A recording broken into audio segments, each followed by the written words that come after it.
Roland, when I first made my announcement that I was going to run for mayor, I talked about Baltimore being a tale of two cities, right? So you have one city that is affluent, that is safe, that is clean, that has wonderful opportunities, and that is predominantly white.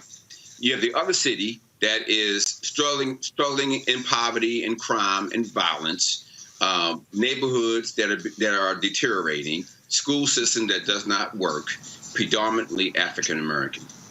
The next mayor of this city has to be able to take those two cities and to put them into one.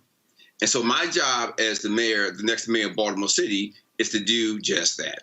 And the three have to work in order to make that happen, in my view. Number one, and this is a big part of my platform, is we've got to be able to build the economy in Baltimore City by creating jobs and economic opportunity.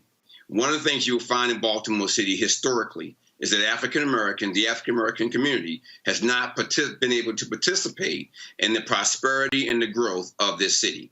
That's why the economy and expanding the economy in Baltimore City, creating 100,000 jobs in my first term as mayor, and attracting at least $1 billion of new investment in my first term as mayor is essential in the implementation of what I call my Nehemiah economic plan for Baltimore City. Tied to the economy and jobs is, of course, is education. Education in terms of educating our children to be able to be competitive on a national and a global level. Right now, 85% of our babies that come through our school system are not graduating at the level where they can read and do mathematics at a level that is competitive with other jurisdictions in the state. That has to change, a priority for me in my administration.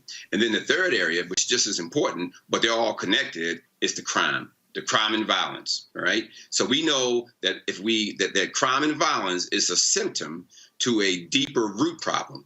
The root problem in Baltimore's case is twofold. Number one, the economy in Baltimore has not benefited the African American community. Secondly, the educational system in Baltimore City has not benefited the African American community. Consequently, many of our young men in particular are out on the street with no job, no skills, and thus they turn to crime and violence. So these three things are interdependent, and in my administration, there will be a major focus of how we turn Baltimore around.